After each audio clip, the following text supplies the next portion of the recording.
और हम बात करें भारत चीन संबंधों पर, अभी अगले चंद दिनों के पहले जो है मीडिया में हालांकि आज जानकारी सामने आई कि चीन और भारत में झड़प हुई है, तो इस पर आप क्या कहेंगे?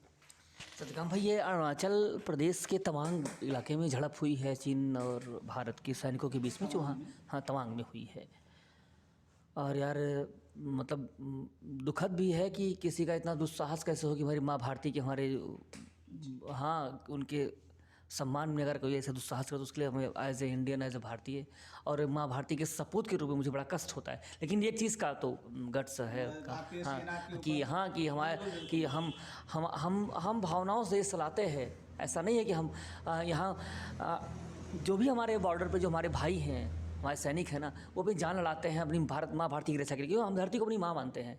हम वो प्रोफेशनल होएंगे लेकिन कम से कम तो भावनाएं तो हमारी यहाँ जुड़ी हुई हैं। एक बात रही बात चाइना की, चाइना तो हमेशा से भाई मौका परस्त एक आप मान लीजिए कि देश तो है ही है वो, लेकिन एक मौका परस्त व्यक्ति के हिसाब से आप तुलना करिए उसकी कि जो दिखावा तो करता आपके साथ, लेकिन खंजर पीठ में जरूर भोगता है वो। और चाइना के रिलेशन किसी भी देश के साथ कभी भी अस्थाई और साफ और स्पष्ट नहीं है, किसी के साथ नहीं है। तो उससे अपेक्षा करना बिल्कुल बेवकूफ़ी होगी। अगर चाइना से आप दोस्ती की अपेक्षा करते हो तो बिल्कुल बेवकूफ़ी होगी। हालांकि थोड़ा संतुष्टि इस बात की है कि जब से मोदी गवर्नमेंट आई है तो ये बढ़िया डील कर रहे हैं उनसे, कंडीशन के हिसाब से भी, लेकिन मजबूती के साथ डील कर रहे हैं चाइना को। इसके पहले ये चीज़ नहीं थी। और जो उसका जो मन बढ़ा है, कुल मिला के मैं साफ शब्दों में बोलूँ, हाँ, कि उसकी जो ताकत जो बढ़ी है कि इस तरह के इंसिडेंट करने की, जो कॉन्फ्लिक्ट होते रहते, कॉन्फ्लिक्ट अभी गलवान में हुआ, कॉन्फ्लिक्ट हुआ, यहाँ भी हुआ। और जो सूचना यहाँ की ये है कि हमारे सैनिकों ने अच्छे से धुलाई उनकी करी, उनको भेजा। हाँ, अच्छा लगा बिल्कुल। ऐसे इंडियन यार बिल्कुल हमारे लिए गर्व की बात है। हम तो बार हम पीट के मारेंगे, तो आज ये दोबारा हमको भेजिएगा, मैं सरकार से बोलूँगा हमको भेजिए, हम भी पीट के मारेंगे सालों को, ऐसा नहीं है। हाँ, तो अच्छा लगा। लेकिन चाइना पर भरोसा नहीं कर सकते आप, मेरा कहने का मतलब ये है। और एक बड़ा मुश्किल से काम भाई, तो अच्छा लंबा टाइम निकल जाएगा इस मुद्दे बात करने के लिए, बहुत सारी बातें हैं। बड़ा मुश्किल ये है कि हमने एक पैक्ट कर रखा चाइना से कि हम वहाँ पे हथियारों का प्रयोग नहीं करेंगे, है ना। तो अब हथियारों का प्रयोग नहीं करेंगे कि बंदूक का यूज़ नहीं कर सकते, तो एक संधि जो भारत चाइना में हुई है। लेकिन उसकी देखिए कुटिलता, देखिए उसकी गलवान में वो रॉड लेके आए थे, कटीले रॉड लेके आए थे और सैनिकों को मारा, हताहत किया। तो सेम पैटर्न पे हम भी काम कर रहे हैं। इस बार हम जो सूचना है मीडिया की, मैंने देखा है कि कटीले रॉड लेके हमारे यहाँ तो वेपन बना लिया गया उनको, हमारे तो उसको वेपन बना लिया गया है, कटीले रॉड के वेपन बनाया कि उसी से दे धोया। हाँ, ये 3 फुट के चाइनीज, आँख कम खुल 3 सालों की चोरों की, और ये आएंगे हमसे लड़ने।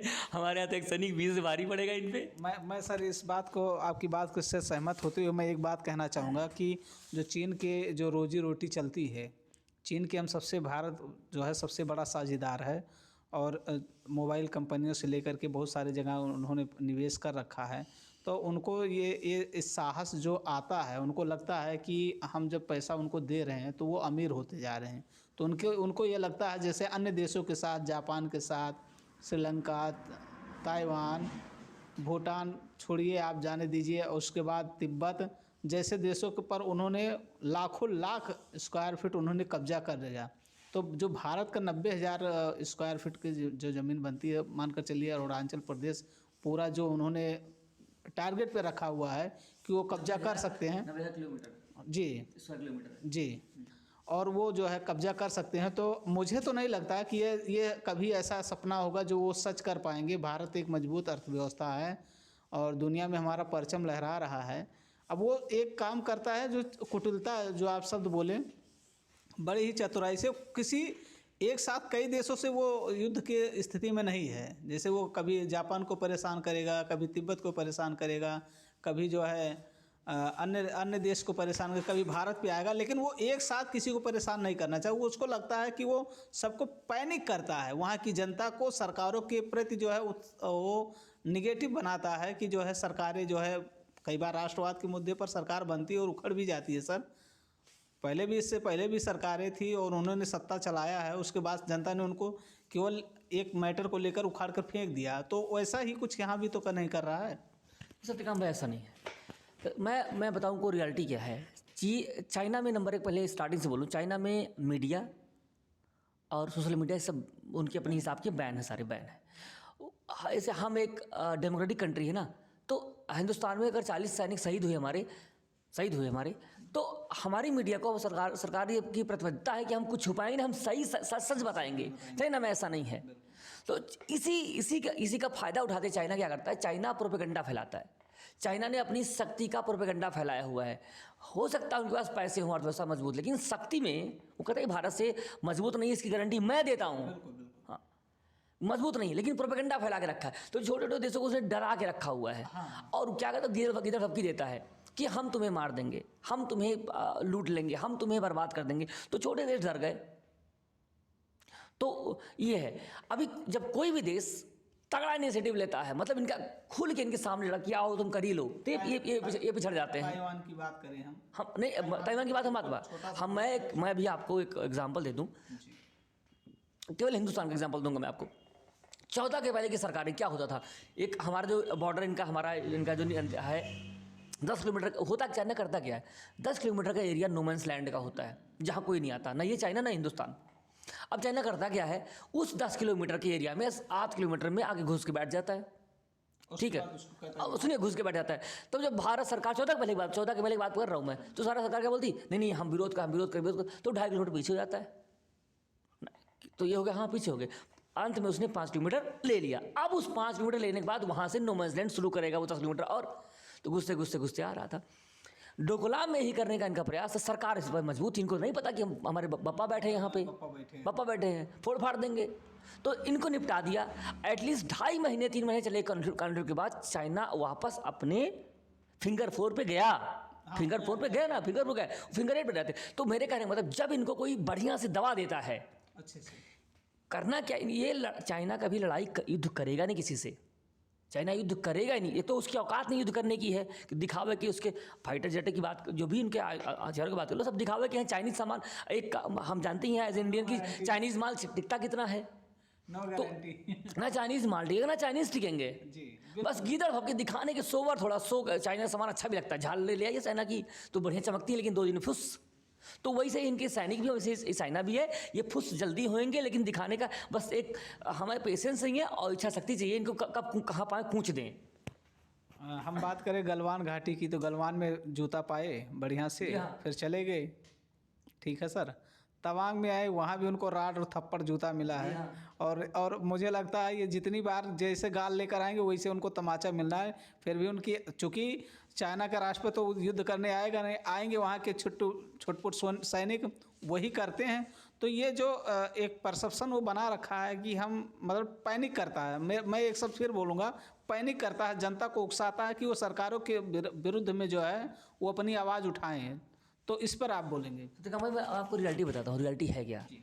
चाइना में जो राष्ट्रपति जी हैं, चाइना में उन्होंने क्या किया है कि उन्होंने आजीवन राष्ट्रपति होने का उन्होंने जो कानून पास करवाया कि वहाँ चुनाव नहीं होते, राष्ट्रपति हैं। रियलिटी बताऊँ, रियलिटी है क्या। चाइना में कोरोना अभी भी बहुत मतलब एकदम फ्लो में है, और बहुत ज़्यादा अभी उन्होंने पूरा लॉकडाउन लगा के रखा था और जनता ने वहाँ प्रदर्शन किया तो उन्हें लॉकडाउन खोलना पड़ा। अंत में इतना संक्रमण बढ़ गया कि हॉस्पिटल में बेड उपलब्ध नहीं है। अच्छा, होता कि चाइना की खबरें हमारे पास है पूरे विश्व में जल्दी आ ही नहीं पाती, छन छन के आती हैं, तो हमको वास्तविकता पता चलती नहीं है।